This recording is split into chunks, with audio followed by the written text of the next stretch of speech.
Nigel, you were saying when you challenge the establishment, they lash out.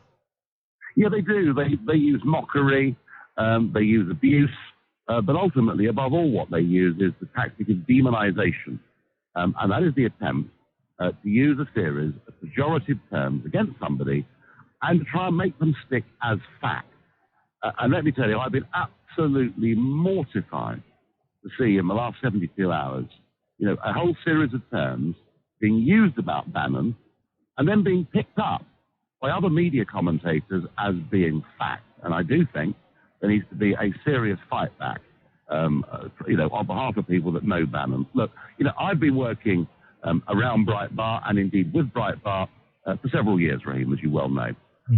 I've spent plenty of time with Steve Bannon. I mean, the idea that he's somehow anti-Semitic is almost laughable. I can't think of a media organization that has more clearly stood up for Israel and Jewish rights and indeed pointed out that in Brussels and Paris and many parts of Europe we're seeing Jews flee because of what is happening to them. So that is absolute nonsense. That's just one particular example. But I've never, in all the time I've spent with Bannon, talking to Bannon, sitting around the table with Bannon, I've never heard him say anything that I thought was offensive. But here's what's going on.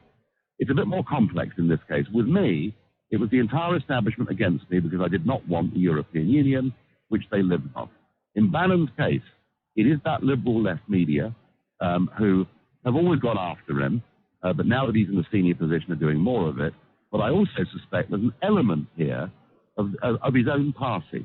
There's an element of his own side trying to shoot him in the back, because I think there are some of the old Republican Party who don't like the fact that people like Bannon have come in, won an election, and changed the direction of the Republican Party. And I suspect he's getting sniping from his own side too. So he's really having a tough time, and he needs to be supported.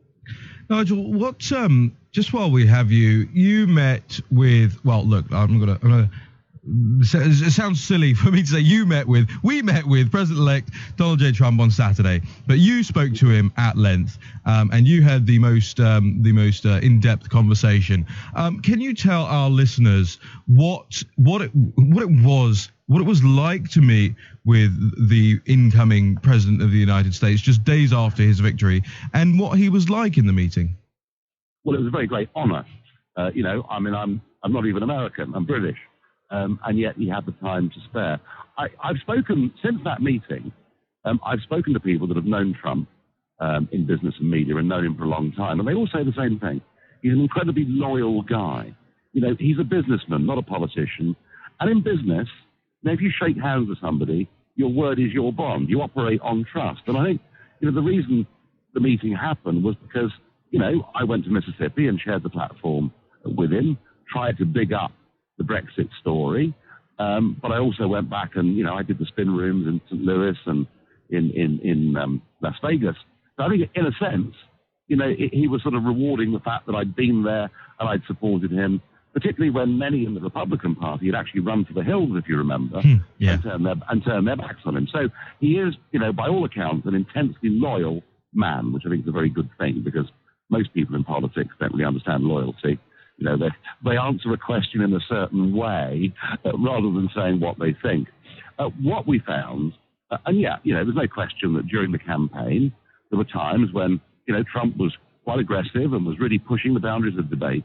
But what we saw on Saturday was a thoughtful and reflective man, looking back on the huge ordeal that he'd been through, but equally, thinking, teasing out ideas for the future, and I got a genuine sense of his humanity, in the sense that I really do believe that he wants to try and make the lives of ordinary Americans better. And I think he's doing this presidency for absolutely the right reasons. He doesn't need, at 70 years old, with the wealth that he's got, he does not need to embark on what is the most demanding job in the world. He's doing it because he thinks he can make a positive difference. And I have to say, we very much saw the lighter private side of Donald J. Trump on Saturday, and it was a very pleasant place to be.